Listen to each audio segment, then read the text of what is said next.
we hack the code and flip the tag.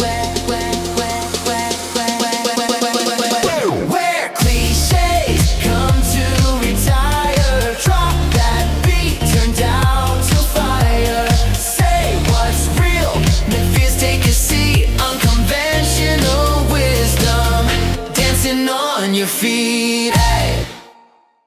Hello, and welcome to Unconventional Wisdom about Conventional Wisdom. I'm your host, Kim Miller-Hershon. I'm so excited to be talking today to Scott Wintheiser. And let me tell you a little bit about him before we get into the questions. So, Scott is the CEO and founder of Lightburn, and it's a Milwaukee-based customer experience agency. He spent nearly 3 decades helping manufacturers and growth stage businesses build smarter websites and digital marketing strategies. He's a serial entrepreneur who's founded and sold multiple e-commerce companies.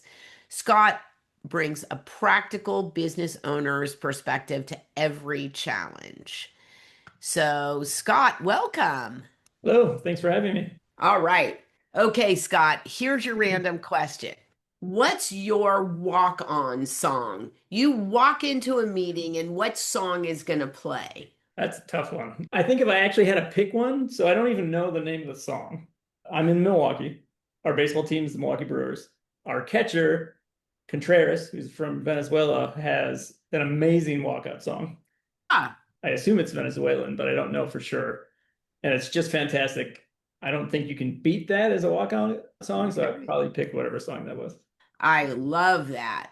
I would say Living on a Prayer, but that's probably not a good thing for people to hear. How about this? There's a kind of newer band that's getting a lot of recognition these days called Sons of Legion, and they're like a blues, like, yeah, kind of honky tonk, kind of in the sort of more, I don't know what their genre is, but they've got a song called Stand and Deliver. And I'm like, hey, I feel like I've heard that. yeah, I think that sounds like a good song. All right, Scott, let's get into it. And the first thing that I'd love to know from you is we all have expectations when we're younger and about what success is going to look like, right? And what we need to do to be successful. So I'm curious, what is one piece of conventional business wisdom that you followed early on, only to then realize that it was not right for you? So we started our company in 1998. My brother and I were both still in college. And I think we were lucky enough in some ways to be so young and naive that we had almost no conventional wisdom given to us about running a business. So we ignored most of it just because we weren't even exposed to it at all. But I think the thing that we were told very frequently was that we needed to contract out. Nobody could understand why we were hiring employees when we could hire freelancers or contract out work. And that way, if we're not busy, we're not paying people. And we did that a little bit, but it just never felt right for us. And I think that was an easy thing for us to realize. Sure, that sounds good on paper, but it just doesn't make sense for our business. I think related to that, we were also always told that we needed an advisory board. You have to find an advisor or join a CEO circle, a roundtable type thing. And I think those can provide some value, but we realized very early on that it was clear that while they understood business in a sort of general sense, they didn't necessarily understand the internet, especially in the 90s, or our business at all. And so being 20 somethings, it was easy for us to want to see them as being smarter than us or more experienced than us. And it took us a little while to figure out that to really have the confidence to understand that we understand what we're trying to do, why it's important and how to get there. And these other people who might be very good at their own business, but that doesn't mean that they're right for us. And I think in the 90s too, there just were not people with experience in your business, right? Yeah, and that probably plays a part into it. Nobody really knew how the internet worked or how to use it for business or how a agency that was only doing websites, how any of that stuff worked. So listening to other business experts didn't really provide a lot of value. Right. All right. As a successful business leader, what's one thing that people assume that you've got all figured out that you still wrestle with it underneath? I think from people that are outside of the business, it's often just the assumption that we're just always profitable, that profit is just automatic, right? Because we've been around for 28 years, they kind of assume they're like, oh, you must be super profitable and everything's on autopilot, which is anybody that's run a business knows that's not true. I think from more internal or people that are closer to our business, it's forecasting. So having a real solid understanding of where we're going to be more than, say, 2 years out we just don't have. And I think people always assume that we can predict where you're going to be in 10 years. We don't even bother trying to pretend to understand it. We just worry about the next year, next 2 or 3 years, and everything else takes care of itself after that.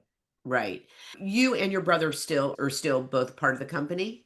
No, so my brother actually left 2 years ago now.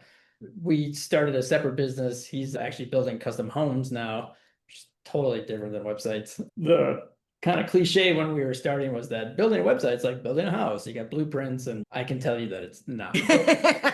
Sites and building houses, while similar, are just two completely different businesses. So he's off and running that. We're still obviously on good terms and still a joint venture there, but no, he's no longer at Lightburn. I think after 25, 6 years, he got a little tired of just sitting in front of a computer. Yeah, yeah, I can certainly understand that. A lot of us can, Oh yeah. right? Yeah. Yes. I was going to say it's one of the reasons why we do podcasts, but then again, we are sitting in front of our computers doing it. So I guess that's not the right comparison. So I think maybe what is might be interesting to explore here is how is AI changing the website building business? That's a very good question. Obviously, something we're thinking about a lot. It's certainly made a lot of the tedious parts of our job easier because things like Claude Code, or there's some other tools out there, can write a lot of the code that we need significantly faster on its own. There still requires an enormous amount of understanding on what is Claude actually writing. Right. Make sure you're not putting out software that's full of security holes and maintenance nightmares and everything else. But it certainly streamlined the entire process. I think the biggest thing that it's doing for us, it's a net positive for sure, because I think our developers and our designers and everybody else have more fun building the website because you can see results faster, which is great. Okay. And I think it's allowing our clients to do things that were probably cost prohibitive in the past. They're building much more robust solutions. They're building much better experiences for their customers because Uh-huh. the investment can be so much lower because we're able to put more out in the same time.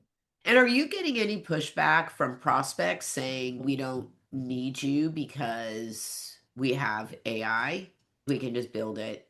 No, we haven't really run across that. We've certainly had some questioning about do certain things need to take as long as we say they do because AI can do things so quickly. And once they really understand where AI fits in and what's still necessary, those issues go away.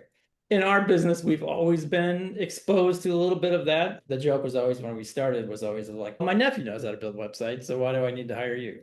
And that's always true to some extent, but Claude can give me feedback on my legal documents. I wouldn't ignore my lawyer entirely. Yeah, it's probably a good rule of thumb. Yeah. Okay, good. I'm glad. And also, too, I would imagine being in the manufacturing space, it's probably a good place for a maybe interchange understanding of what AI can do and what AI can't do, right? Because Yeah. I think yeah, Yeah, maybe absolutely. more than in some other industries. Yeah, probably. A lot of our clients are certainly using AI internally, and they understand that it's making certain things easier. It's creating new work in other places because now you have to manage the AI, that sort of thing, for sure. Yeah. Yeah. So, what is one of your biggest leadership or management challenges right now? I think it's still related to AI. I think it's in some ways we have this sort of internal saying that all of us have to get comfortable being uncomfortable for a while. And what I mean by that is that job descriptions internally have gotten real fuzzy. It used to be very much You had a person that did this, and somebody else that did the next step, and somebody else that did the next step. And now everybody's job descriptions are overlapping because AI is letting them reach further into the work that comes before them, the work that comes after them. And so they're all having to get a little uncomfortable or getting comfortable with that, not really knowing where the lines are on their job description because they're trying to figure out how far they can go in either direction. And Wow. I think in any business, I think there's addressing the fears that AI is going to replace their job, for example. That's certainly a leadership problem I think that every business is having right now. It seems Right. like we're on the tail end of it now, and that 6 months, a year ago, it felt a little more urgent and a little more like, oh my God, everybody's jobs are going to be gone in 6 months.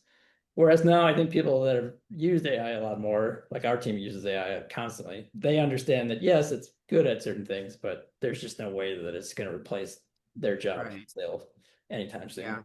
Yeah. And I don't know what you think about this, but Meta and all these other companies, I think Salesforce too, like they laid off thousands of people.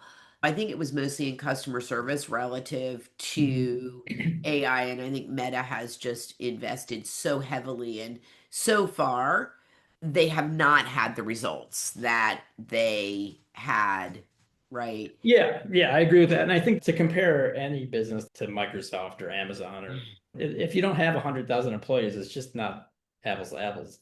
And I think all of those businesses were famous for overhiring so that they could keep those people from working at competitors. Now they're trying to free up cash for paying for all the AI that they're investing in. So the jobs are being eliminated, but it's not because AI is not doing that work. It's because they're getting rid of that overspending in one area. And now they're overspending maybe in AI Right. or something Right, like right, that. right.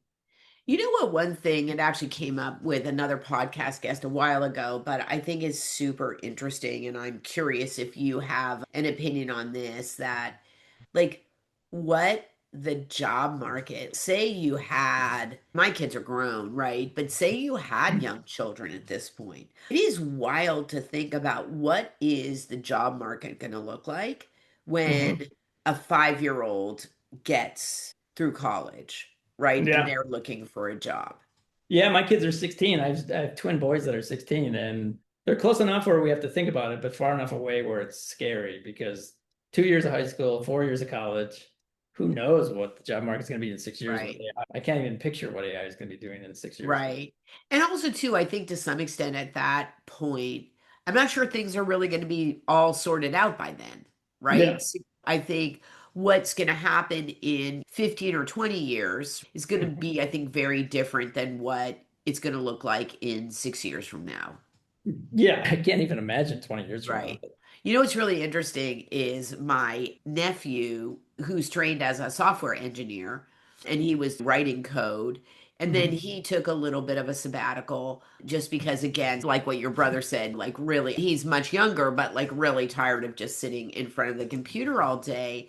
And when I saw him recently, I said, "What are you thinking?" And he said, "I'm thinking of going in just a totally different direction and Sure. maybe like becoming like a machinist, right? Like in a trade." And I was like, honestly, like that is actually quite smart because AI, computers are not going to take over your job, right? Yeah, I wouldn't imagine Um, anytime soon, at least, right? Yeah, exactly. So I think that was interesting. But I think this sort of job description creep, going back to your initial thought, I haven't thought about that, right? How AI bleeds a little bit, right? And I imagine that'll take a while to sort out. Yeah, and I think in our business, building a website, you have people that design the site, then you have people that do what's called the front end code, which is what when you see a website, Right. back end code, which is like all the database stuff. And those used to be very defined jobs, but now we have designers that can create front end code, and we have front end designers that can do back end code, and we have back end designers that can do design. And they're not necessarily as good as the other person at it, but they're certainly more capable of it. And I think Right. initially there was a lot of resistance to a back-end developer doesn't want to be a designer. And so Right. having to learn a new skill or feeling like you needed to learn a new skill that was completely outside of your interest originally could be a little intimidating. But I think once they've got in and started playing with it, I think it's actually really energizing because they're like, whoa, now I don't have to wait for design to at Ah, least get it 80% of where it needs to be. A designer can come in and put the polish on it.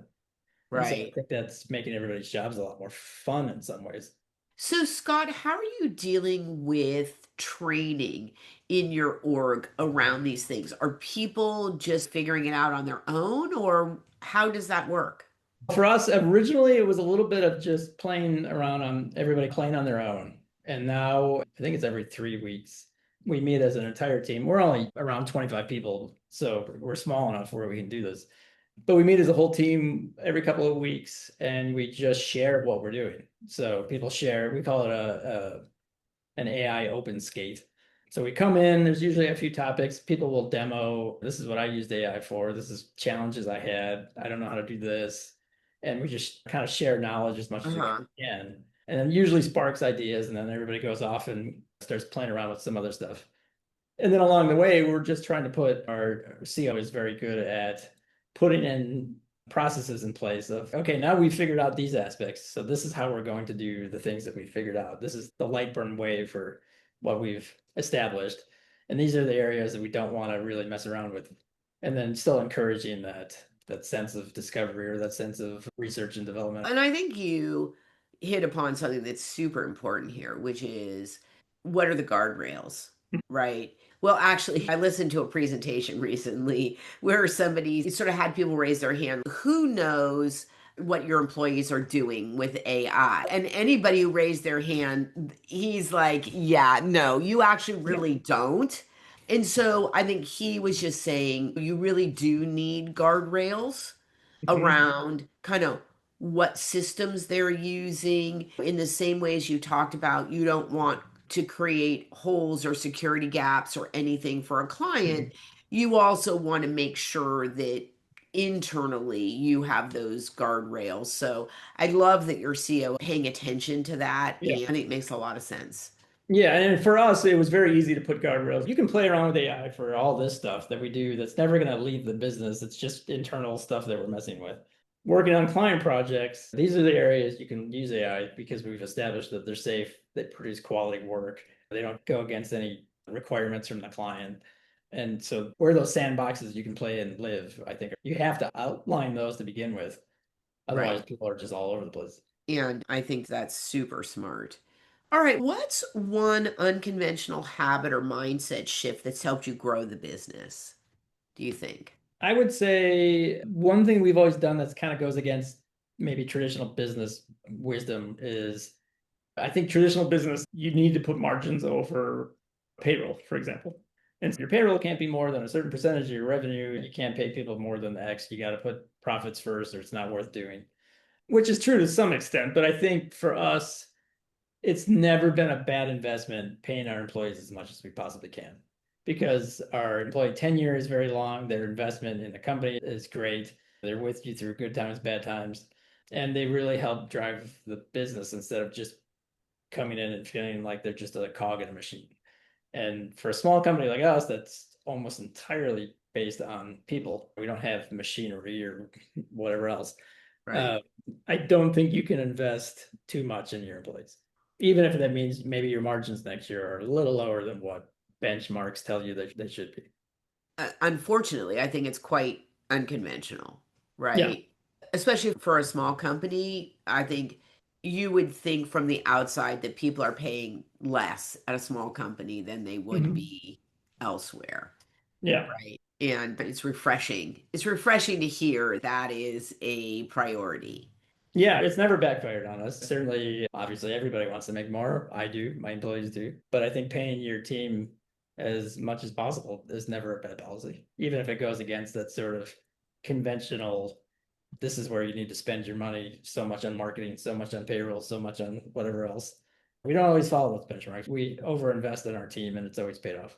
And is one of your main sort of jobs or functions that you give yourself is business development, or do you have somebody else who does sales? I do have a team that helps me with that. We rely very heavily still, even after 28 years, on word of mouth and client referrals. That's still one of our best lead sources for sure.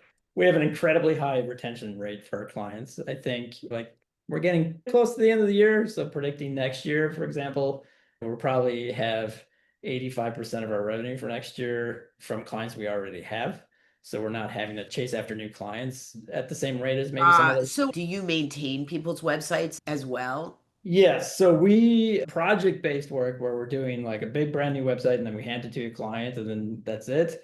That's gone away. We've for the last few years, that hasn't been how we operate primarily. So more frequently, we actually take on large clients. We have a lot of manufacturing clients, for example, that have 6 or 7 or 10 brands. So they have 10 different websites. Those websites already exist. They all need some help. So they come in, we put them on what we call a continual improvement process. And so every quarter we identify what can be improved on each of the sites, what's the priority, work on that, push that out, measure. And then next quarter we pick another list and just continually improve their sites over time. So most of our clients, especially the top 80% of our revenue, most of those clients we're working with every single month. We're doing some amount of work for them month after month, year after year. I got it. Okay. And it's a smart business model. So is that retainer based or is it depending on how many hours that you spend? In other words, do they pay the same amount every month or does it change? It depends. Most of our clients are on what we call a digital service agreement, which has 5 core services in it behind strategy, account management, road mapping and planning is like a service, digital marketing. We do support and maintenance, for example, where we're just upgrading the versions of the software on your site and patching security things and that sort of stuff. And then there's a part of the budget carved out for continual improvement, which we normally define a quarterly budget for our clients. So we say, based on our working with you in the past or what your current needs are, we think we're going to spend so many hours in a quarter. And then we invoice them the same amount every month based on that budget. It does come with a cap. So if they come in and say CEO changed his mind and he wants some massive amount of changes that are beyond the original scope, then we just bill that time and materials above that. Yeah, it's such a smart business model because most businesses, most agencies that build websites, maybe they charge a lot for the website, but then they're done, right? Yeah. So they're constantly chasing new business Yeah, because they exactly. need more projects. Yeah, and that's how we operated for a long time. And I think it made sense in the old days. And I say old days, that was like 5, 10 years ago. In the past, it was very common for a client to come to us, need a brand new website. We'd build it from scratch, a whole big project. We'd put it out in the world. And then it would sit for 3 months, 6 months, 9 months, sometimes years. And then they'd come back and we'd make a bunch of updates to it. But most companies now understand that that's a continual investment. It's a continual living thing that needs to be maintained, just like a lot of other things in their business.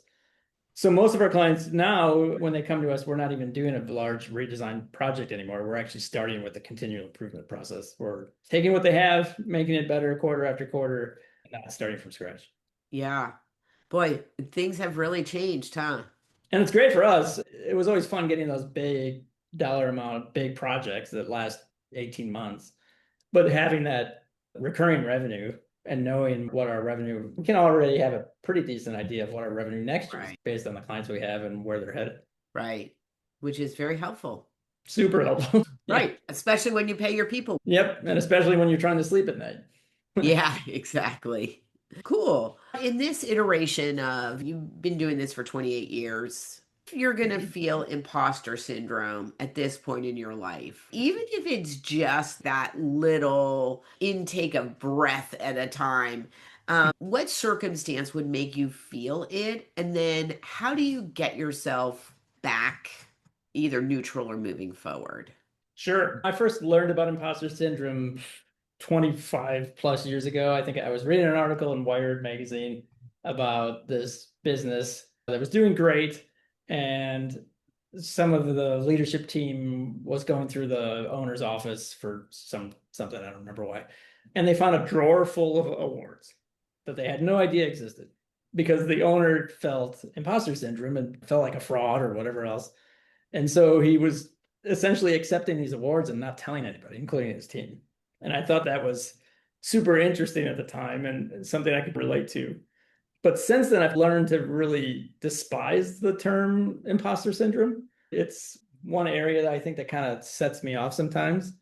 because it implies that there's this minimum requirement for somebody to be doing whatever it is they're doing. There is no minimum requirement. Do I compare myself to other owners or other agencies? Of course. But I learned many years ago that instead of seeing that as a negative or feeling down about it, I've turned it into a positive because what it really means is that you're striving to improve, right? You're identifying areas in which you could be better, whether it's Uh-huh. me as the owner or people on our team that might feel like an imposter syndrome because somebody else in the company that also does their position has more experience.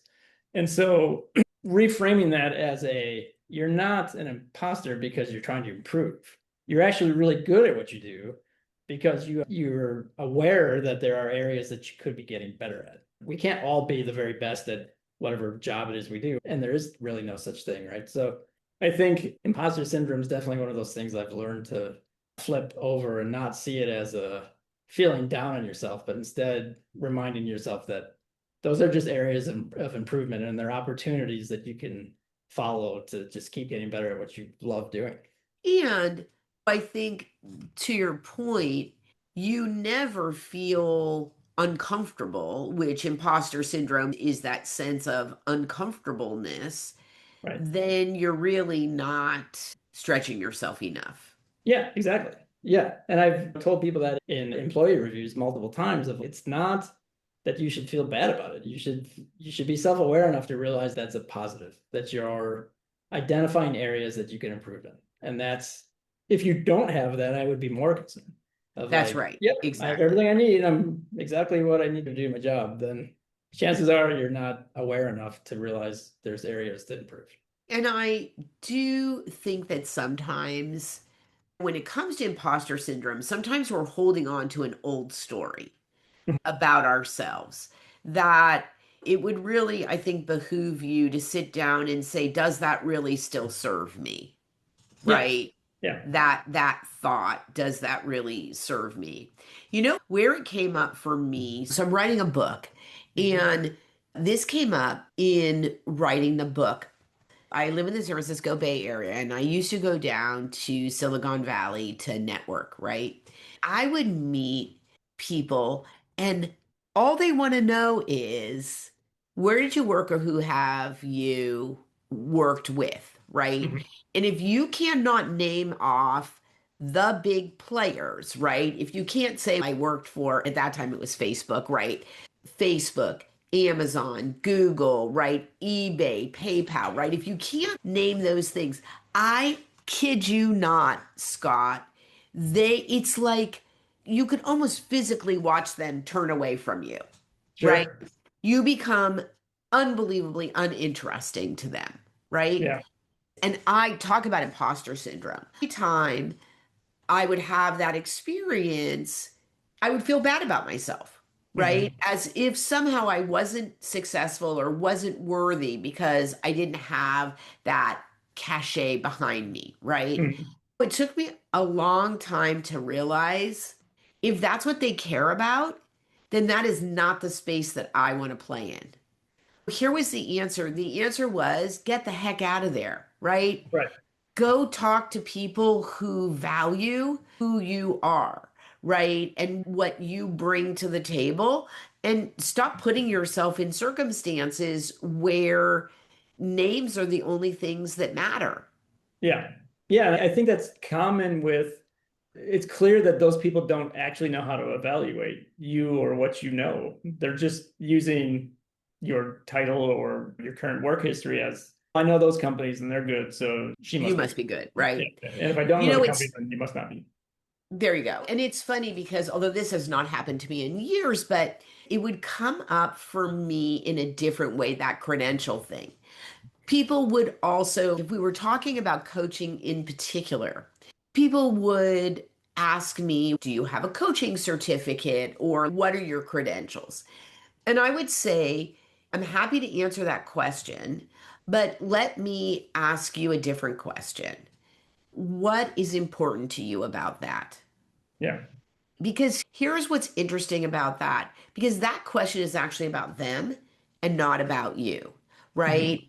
So the question is, why is it important to you? who I've worked with before or what certificate I have. And Yeah. then here's actually a better way to approach it. Let's try to figure out what your challenges are and what you want or need out of a coach and whether I fit that criteria, Yeah, exactly. right? Right. Because here's the reality. I don't know if Harvard gives out coaching certificates, but let's say they do, right? Mhm. I could have a coaching certificate from Harvard. It does not make me a good coach for you Right. necessarily, right? Yeah. Yeah. So Yeah. let's figure that out. And that is a much better way of doing it than what my credentials might look like. Yeah, many years ago, we used to go up against a lot of local agencies, and there was a time period where we were being evaluated. We were all being evaluated. All the agencies were being evaluated by which awards we had won. And so we started entering awards and started getting awards, and we realized these awards are dumb. They're not actually evaluating us by any valuable criteria. They're basically, are you going to send us a $200 check to get your trophy? And we realized how dumb it was. And when we started challenging clients, of, yeah, that other agency won a whatever award. Do you know what the criteria for those awards are? And they couldn't answer it. And they realized themselves that, oh, it doesn't really matter if you get an award. If the case studies we're showing you resonate with you and they solve the problems that you're having, who cares if some award company in some other state is sending you a trophy or not? And I think it's just, of course, we have to be able to have those conversations. But I really think it is interesting relative to just the mindset part of imposter syndrome. I can't tell you, Scott, how many times I kept going back to Silicon Valley. It took me a long time to be like, this is just not my place, Yeah. right? I don't need to go somewhere where they don't value who I am. And guess what? I can show up in the places where they do value who I am, and that is a much better fit for me, as Yeah, opposed to exactly. trying to convince somebody that I have value, Right. right? Yeah. And by the way, I would just like to go on the record to say I did do some training at Facebook. And let me tell you, you know what the most memorable part of that experience was? It took me 3 hours, and I am not exaggerating, to get home in traffic after doing that training. And let me say, Mm. not worth it. Yeah, I can imagine. Yeah. As I like to say about that campus is magical. I Oh, I'm will sure. say Yeah. that. But you know what? I can buy my own food. Yeah. Yeah. Yeah. Going back to imposter syndrome, it seems like it's become a little less common, but I used to get it constantly when we were doing employee reviews of our junior Mm, people who always had imposter syndrome. They would always say they have imposter syndrome. They felt like they're not X, Y, or Z. And it was super frustrating because it insinuated that we didn't know how to hire the right people. You have mm, your position because we feel like you're qualified to do that work. that's right. It doesn't mean you're the best in the world at it, but that also doesn't mean you're an imposter. And just taking that pressure off yourself of having to be perfect and just instead focusing on the opportunities for growth. I think we saw a lot of positive acceptance of that. When we tried to explain that to our team that we're going through that, of this is an opportunity. It's not something that's holding you back. And Right, most right, people right. have I all love taken it that. and flourished. Yeah, I think it is really right to create a culture and an environment. Nobody is perfect, right? Yeah. And you don't need to be perfect, but you do need to perform at your job and you do need to strive to be getting better, right? Right. And it's really interesting. I do this training around Mhm. managing people, and one part of it is around motivation. And what is really interesting is that we talk a lot about being a motivational leader, but the Mhm. reality really is that motivation is actually intrinsic versus Yeah. extrinsic, right? Meaning that motivation actually comes from side of you. Now, certainly getting the message that, for instance, your employees get from you, that is that motivation on, right? It Yeah. switches the switch on. But Yeah. I think the idea that somehow you can motivate somebody who is not motivated, you can't, Yeah. I agree completely with that. right? And I And think, those of us who are parents definitely understand that. yeah, yes, teenage boys. There you go. There you go. I don't know if we talked about this. I have twins also. Oh, that's right. Yeah, I think we did Yeah. talk about it last time we met. Yeah. Anyways, very fun.